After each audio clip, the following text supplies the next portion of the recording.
और इस पोटेंशियल के थ्रू एक्सेलरेट होके जाके टारगेट से भिड़ रहा है। Got it? टारगेट किस चीज का होता है? हैवी मेटल का। हैवी मेटल पता है किसी को? कोई केमिस्ट्री में फिजिक्स जैसी हालत है आपकी? लेट के अलावा कोई नहीं पता आपको? बहुत बुरी हालत है।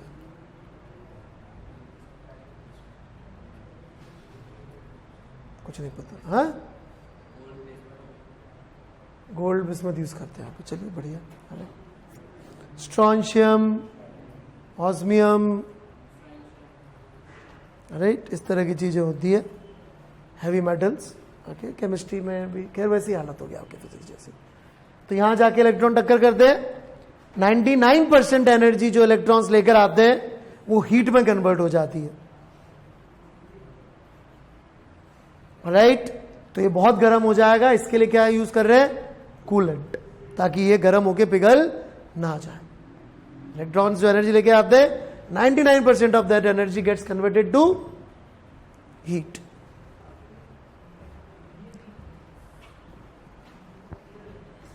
ठीक है।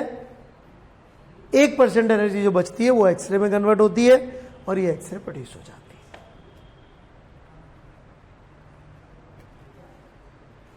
ठीक है, कोई तकलीफ? वैक्यूम क्यों रखते हैं इसको?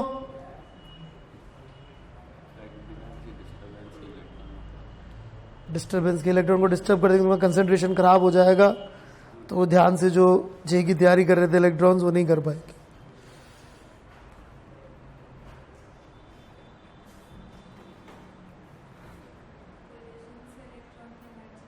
इलेक्ट्रॉन्स की एनर्जी कम हो जाएगी, वो यहीं वेस्ट हो जाएंगे। बड़ी मुश्किल से थर्माइनिक मशीन कर करके इलेक्ट्रॉन निकाल रहे हैं अपन, एक्सीडेंट करा रहे हैं, यहाँ पे गैस होगी, उससे टक्कर करके जबरदस्ती अपनी सारी मेहनत बर्बाद जाएगी। Got it? बड़े आगे।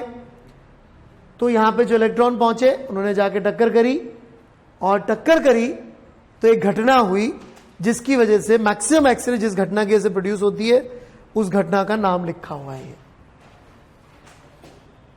ये की वर्ड है ब्रेमस्ट्रालंग।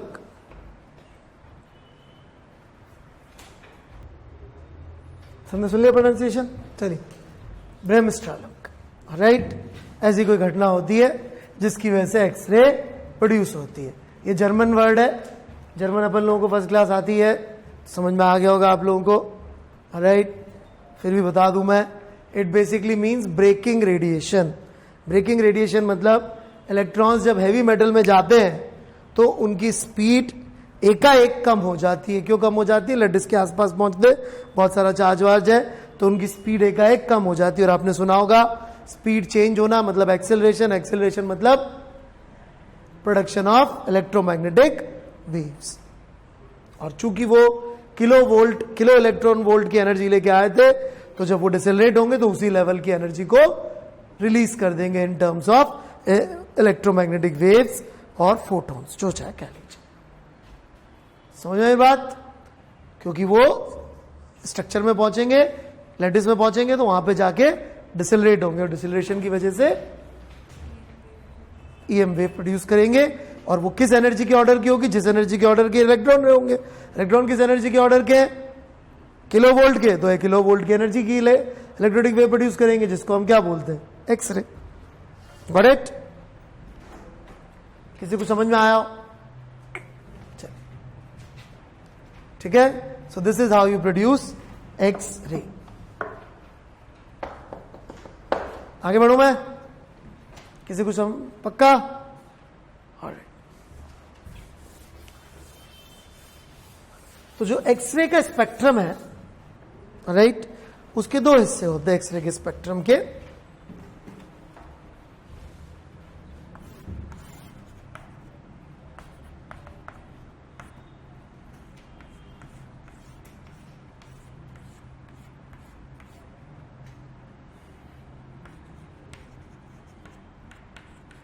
एक ये ब्रेमस्ट्रलंग वाला हिस्सा बनाया मैंने। Okay, this is because of bremsstrahlung ऐसा स्पेक्ट्रम मिलता है हमको। Intensity lambda cut off, wavelength lambda cut off से छोटी हो नहीं सकती, राइट। और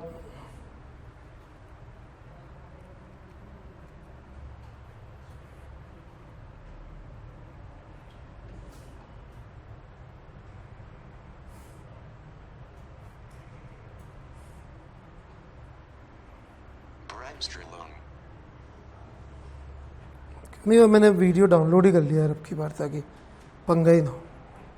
हर बार मुझे ढूंढना पड़ता था, यूट्यूब पर डाउनलोड करके रख लिया, स्पेलिंग भी और वीडियो भी। ठीक है, बड़े आगे।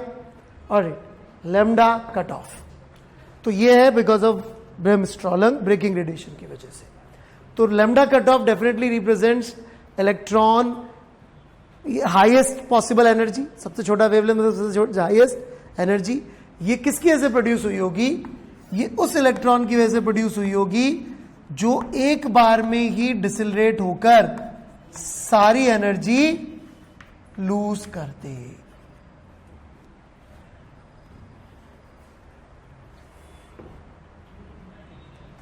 यदि एक बार में ही डिसिलरेट होकर इलेक्ट्रॉन अपनी सारी एनर्जी लूज कर देगा, तो what you will have is 1 photon of this energy. इससे ज्यादा एनर्जी का फोटोन या वेवलेंथ हमें नहीं मिलेगी, हेंस इससे छोटी वेवलेंथ नहीं बनेगी। यहां से वेवलेंथ शुरू होती है। किस पे डिपेंडेंट है? फिलामेंट के पोटेंशियल पे, राइट? तो एक्सेलरेटिंग पोटेंशियल पे डिपेंडेंट। एक्सेलरेटिंग पोटेंशियल ज्यादा होगा तो लैम्डा कट ऑफ छोटी होगी और एक्सरे सॉफ्ट से हार्ड हो जाएगी। लैम्डा छोटी हो रही तो फ्रीक्वेंसी बढ़ रही है, फ्रीक्वेंसी बढ़ रही है तो क्या हो रहा है? सॉफ्ट एक्सरे की बजाय हार्ड एक्सरे लगे। तो इसका मतलब एक्सेलरेटिंग पोटेंशियल बढ़ाएंगे तो एक्सरे की पेनिट्रेशन पावर बढ़ने लग जाएगी। Got it? कोई तकलीफ? बढ़ू मैं आगे? बिल्कुल क्लियर है? ऑलराइट। यहां पर मैं ये भी ध्यान दिलाना चाहूंगा आपको कि यहां पे एक इलेक्ट्रॉन जरूरी नहीं है एक ही बार डिसिलरेट हो।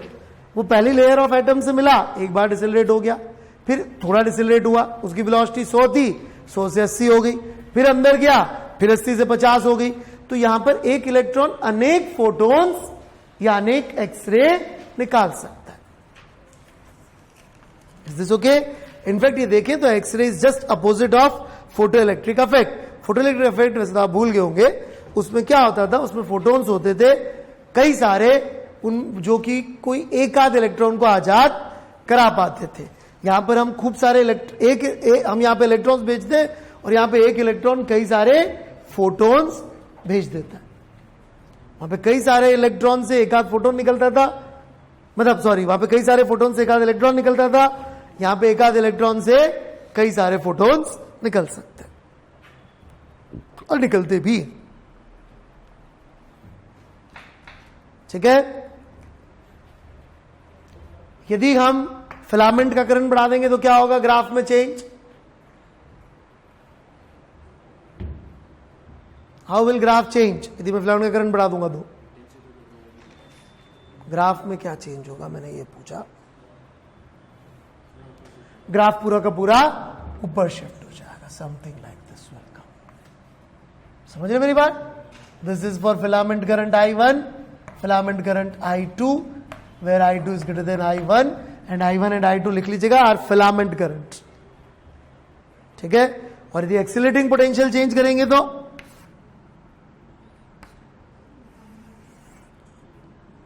Something like this. समझ में आ रही है मेरी बात? एक्सीलरेटिंग पोटेंशियल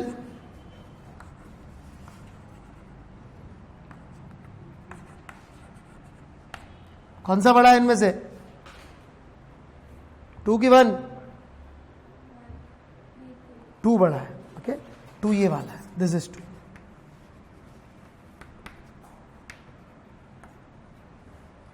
कौन सा बड़ा है? 2 वाला, क्योंकि उसकी लैम्डा छोटी है। राइट? हमको ज्यादा एक्सरे चाहिए तो फिलामेंट का करंट बढ़ा देंगे, हमको ज्यादा हार्ड एक्सरे चाहिए तो हमको एक्सेलरेटिंग पोटेंशियल बढ़ाना पड़ेगा। Got it? बढ़े आगे।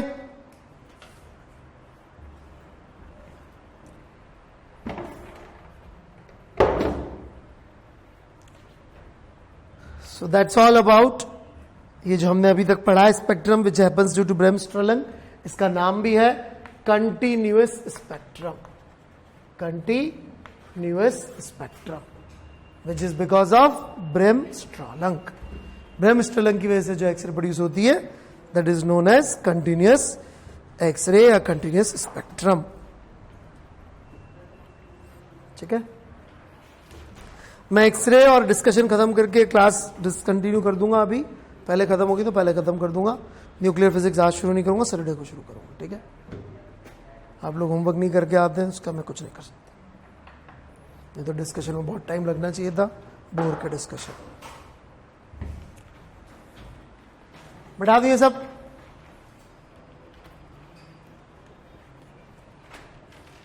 बैठा दूं? ओके। इसका एक और बड़ा इंटरेस्टिंग पार्ट है एक्सरे का, जो हमने अभी तक बनाया नहीं, क्योंकि हम कंटिन्यूस स्पेक्ट्रम बना रहे थे। ओके,